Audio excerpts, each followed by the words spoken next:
With that, I'm going to come down and we're going to sign a very important document and we're going to be on our way. People have wanted to do this for many, many years, for many, many decades.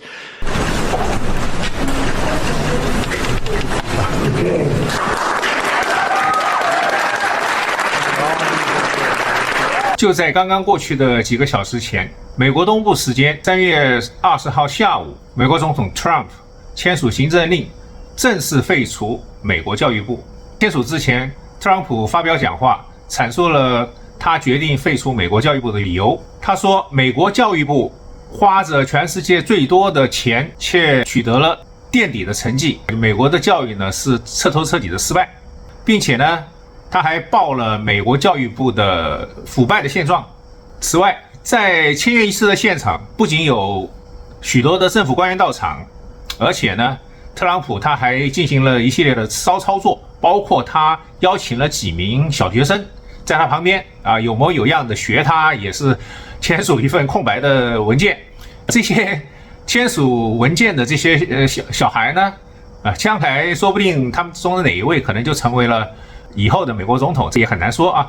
另外呢，他还把美国现任的教育部部长请到现场，那也没有很尴尬啊。当然，他也说会帮这个教育部部长呢，帮他找其他的工作。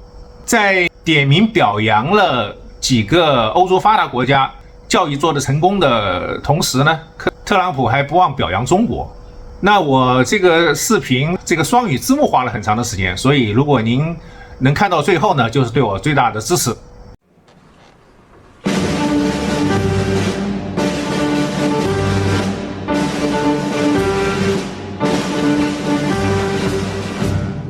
Ladies and gentlemen, the President of the United States.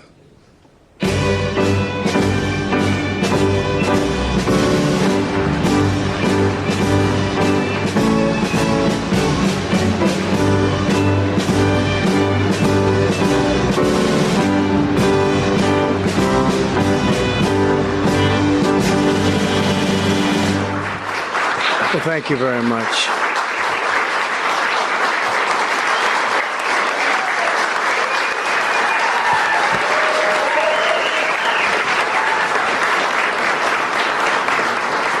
Thank you very much, everyone. And I'd like to start by saying that our country is doing very well. Things are, as you can see, doing quite well. Please sit down. Before we begin, I just want to announce that I signed a proclamation a few moments ago honoring the 250th anniversary of Patrick Henry's famous speech to the Second Virginia Convention, in which he declared very well-known, very famous words, "Give me liberty or give me death." Has anyone heard the phrase? I think most of you have.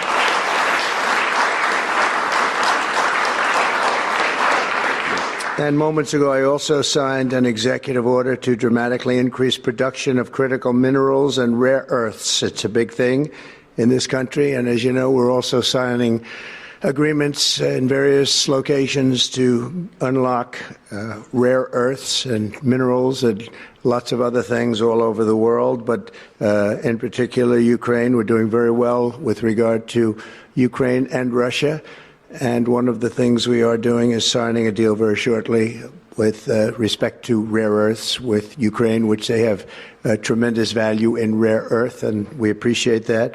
And we spoke yesterday with, as you know, President Putin and President Zelensky, and we would love to see that come to an end, and I think we're doing pretty well in that regard, so hopefully we could save thousands of people a week from dying. That's what it's all about. They're dying so unnecessarily, and I believe we'll get it done. We'll see what happens, but I believe we'll get it done. Today we take a very historic action that was 45 years in the making. In a few moments, I will sign an executive order to begin eliminating the Federal Department of Education once and for all.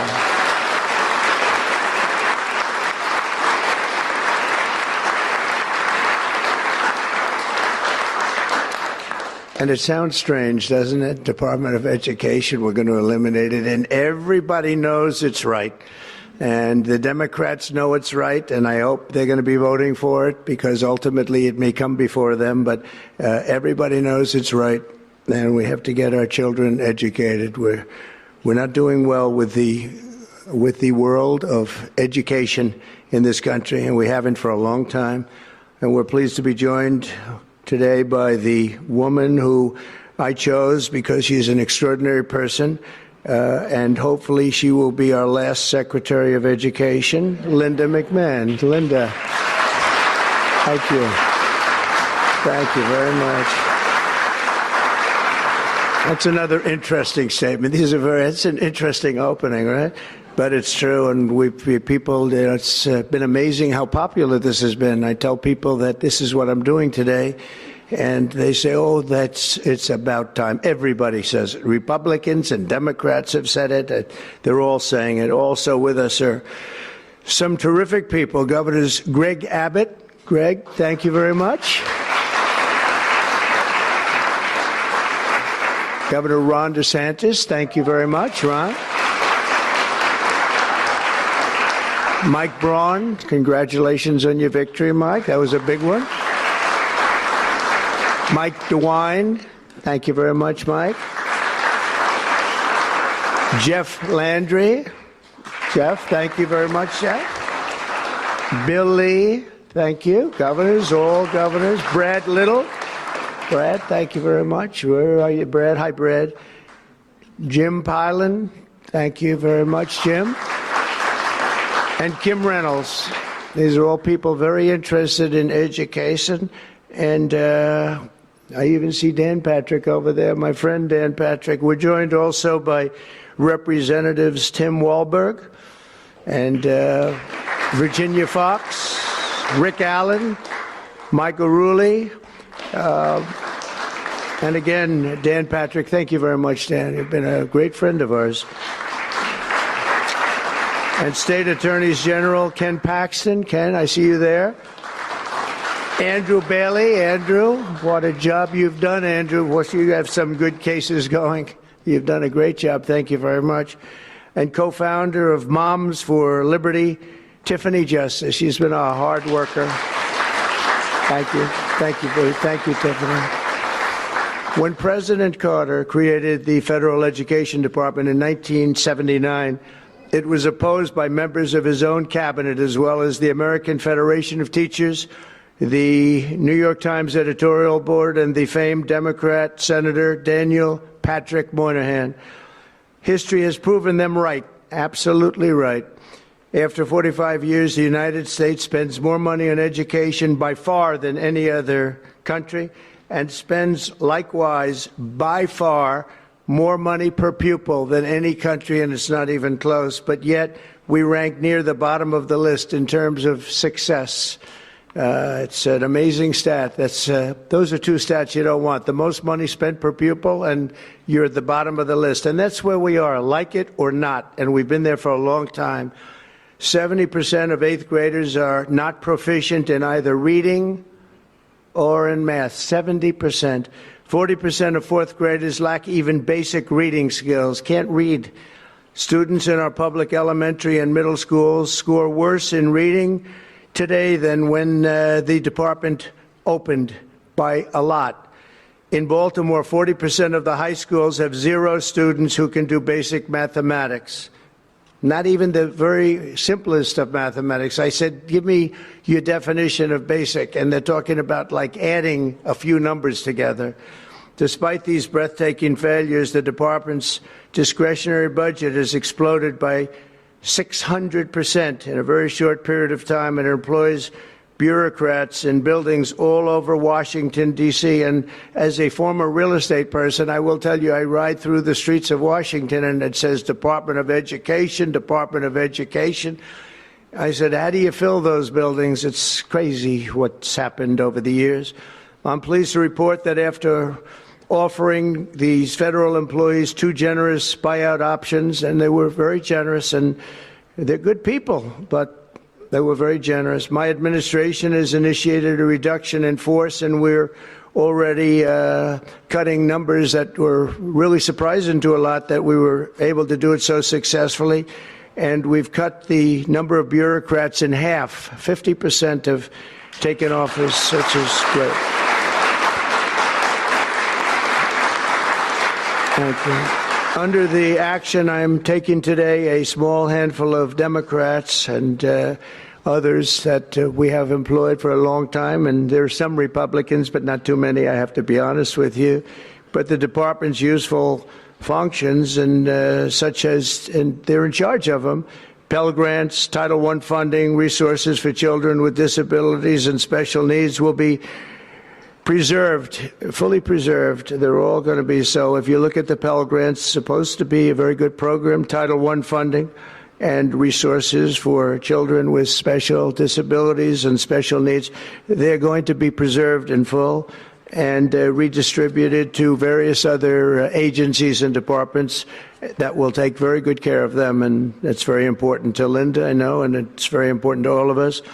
But beyond these core necessities, my administration will take all lawful steps to shut down the department. We're going to shut it down and shut it down as quickly as possible. It's doing us no good. We want to return our students to the states where just some of the governors here are so happy about this. They want education to come back to them, to come back to the states, and they're going to do a phenomenal job.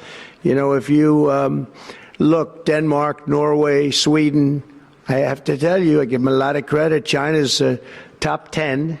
And so we can't now say that bigness is making it impossible to educate, because China is very big. But you have countries that do a very good job in education. And I really believe, like some of the governors here today, from states that run very, very well, including a big state like Texas, but states that run very well are going to have education that will be as good as Norway, Denmark, Sweden, and those top, Finland, those top countries that do so well with education. I think they'll do every bit as well.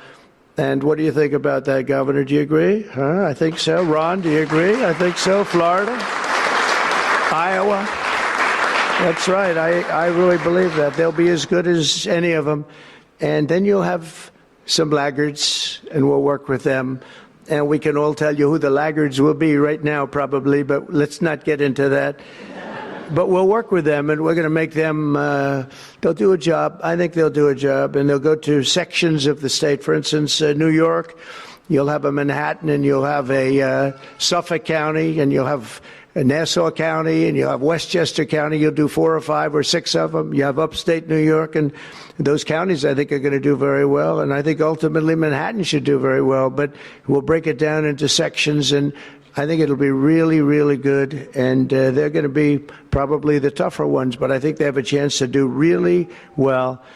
But we're going to be returning education very simply back to the states where it belongs, and this is a very popular thing to do, but much more importantly, it's a common sense thing to do, and it's going to work. Absolutely, it's going to work. And I can tell you from dealing with the governors and others in the state, they want it so badly. They want to take their children back and really teach their children individually. Probably the cost will be half, and the education will be maybe many, many times better. So we look forward to this. I want to just make one little personal statement. Teachers, to me, are among the most important people in this country, and we're going to take care of our teachers. And I don't care if they're in the union or not in the union. That doesn't matter. But we're going to take care of our teachers, and I believe the states will take actually better care of them than they are taken care of right now. They'll work all sorts of systems and even merit systems. Those great teachers are going to be maybe a little bit better rewarded, or maybe that's the way it should be, but the states are going to make that decision. But we're going to love and cherish our teachers along with our children, and they're going to work with the parents, and they're going to work with everybody else, and it's going to be an amazing thing to watch, and it's really going to be something special. And Linda, you're presiding over something that's so important, and you're going to do a fantastic job, just like you have your whole life. I know your whole life I've been watching you. I've been watching you for a long time. She's had nothing but success. So it's tremendous to have you, and hopefully you won't be there too long, but we're going to find something else for you, Linda, okay? So this will conclude what we are talking about with respect to our most cherished group of people, and that's our children. We want to have our children well educated. We want them to love going to school. We have examples of it. Look at those beautiful, bright-eyed faces. They are so smart. They're so smart. And with that, I'm going to come down and we're going to sign a very important document, and we're going to be on our way. People have wanted to do this for many, many years, for many, many decades. And I don't know, no president ever got around to doing it, but I'm getting around to doing it. So thank you very much.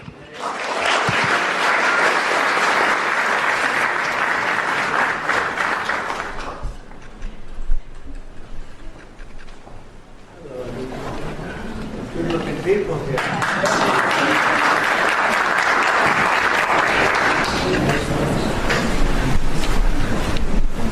Should I do this?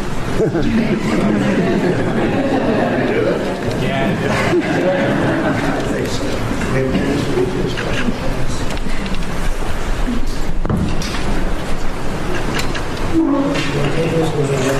It was very lucky. I signed another document that turned out to be very good for the country, and I said, let's use that same pen. I don't know, is anybody superstitious? Ron, are you superstitious? Let's use that same pen.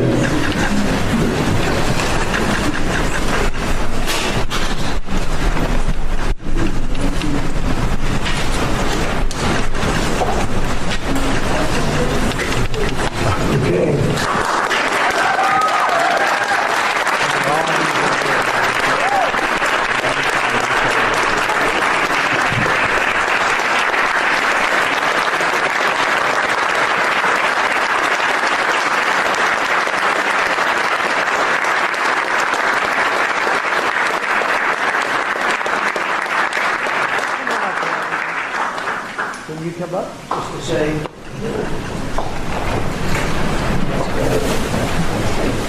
Very important, big factor here. Good luck, sir.